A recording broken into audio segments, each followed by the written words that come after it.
There is a sentence in economics so famous that even people who have never opened an economics textbook have heard some version of it. Adam Smith wrote it in 1776, and 248 years later, it is still the most debated, most misquoted, and most misunderstood idea in the history of the field. Here it is. It is not from the benevolence of the butcher, the brewer, or the baker that we expect our dinner, but from their regard to their own interest. Read that again. Smith is saying that the person who feeds you dinner tonight is not doing it because they love you. The butcher doesn't cut your steak because he cares about your hunger. He does it because you're going to pay him. The baker doesn't wake up at 4 in the morning to knead dough out of generosity. She does it because baking bread is how she earns a living. Everyone in the chain is acting out of self-interest. And yet, somehow, dinner ends up on your table. This is the invisible hand. The idea that individual self-interest, channeled through a market of voluntary exchange, can produce outcomes that benefit everyone. Not because anyone planned it, not because a government directed it, but because the structure of the market itself turns private greed into public good. Now, before we go any further, let's be clear about what Smith actually said, because this idea has been hijacked by people on every side of the political spectrum to justify whatever they already believed. Smith used the phrase invisible hand exactly once in The Wealth of Nations. Once. In a book of over 900 pages. He wasn't describing a law of nature or a divine mechanism. He was making a specific, narrow observation that when a merchant chooses to invest domestically rather than abroad, he does so for his own security. But in doing so, he inadvertently benefits his country. He is, Smith wrote, led by an invisible hand to promote an end which was no part of his intention. That's it. One specific case. One metaphor. The idea that the invisible hand is Smith's grand unified theory of economics is a myth created by later economists who wanted a pithy slogan to justify free markets. That said, the underlying insight is genuinely profound. Let's explore why it works, when it works, and when it catastrophically doesn't. The mechanism is simple.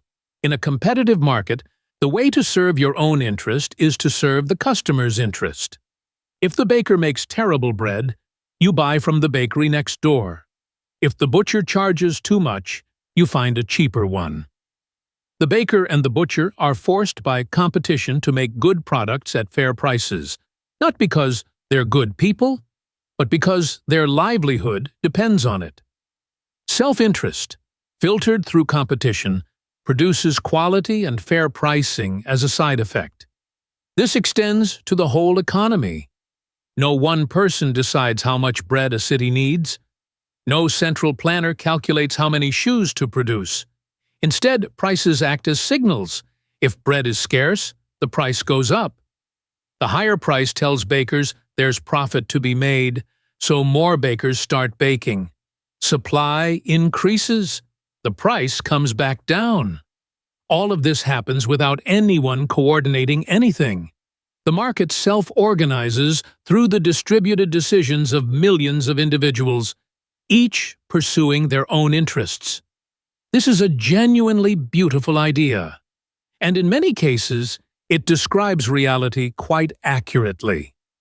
The reason you can walk into any supermarket in a developed country and find 10,000 products from dozens of countries, all priced, stocked, and ready to buy, is not because some genius planned it.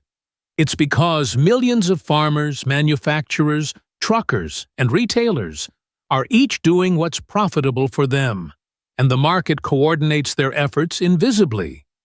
But here's where we need to be honest. The invisible hand doesn't always work. And Smith himself knew this. He was far more nuanced than his loudest fans suggest. The invisible hand fails when there's a monopoly. If there's only one baker in town, she can charge whatever she wants and sell stale bread. There's no competition to keep her honest. Smith explicitly warned about this. He wrote that people of the same trade seldom meet together, even for merriment. But the conversation ends in a conspiracy against the public. He didn't trust businesses. He trusted competition. There's a huge difference. The invisible hand fails with what economists now call externalities. A factory that makes cheap products by dumping poison into a river is serving its self-interest beautifully. The market rewards it with profits. But the people downstream who drink contaminated water are paying a cost that never appears on any price tag. The market doesn't account for the damage because the damage falls on someone else. This is a market failure. The invisible hand is blind to it. The invisible hand fails with public goods. National defense, clean air, street lighting. These are things that benefit everyone, but that no individual has an incentive to pay for alone. If you can enjoy the streetlight without paying for it, why would you pay? Everyone thinks this way, and the streetlight never gets built. The market underprovides public goods because there's no profit in them. This is why governments exist, even in Smith's framework. The invisible hand also fails when information is unequal. If a used car dealer knows the car has a broken transmission and you don't, the market isn't producing a fair outcome. It's producing fraud. Smith's market assumes that buyers and sellers have roughly equal information. In the real world, they rarely do. So where does this leave us? The invisible hand is real. It describes a genuine mechanism by which markets coordinate complex economic activity without central planning. It explains why planned economies tend to produce shortages and surpluses, while market economies tend to produce abundance. It's not magic, and it's not religion. It's a description of how decentralized decision-making can be surprisingly effective. But it is not a moral principle. It doesn't mean greed is good. It doesn't mean markets should be unregulated. It doesn't mean government is the enemy. Adam Smith himself argued for public education, regulation of banking, and progressive taxation. The man who invented the invisible hand also believed society had a duty to protect its poorest members. The invisible hand is a tool. Like any tool, it works brilliantly when used correctly and causes destruction when used carelessly. Understanding when it works and when it doesn't is the difference between good economics and ideology. Adam Smith gave us the metaphor.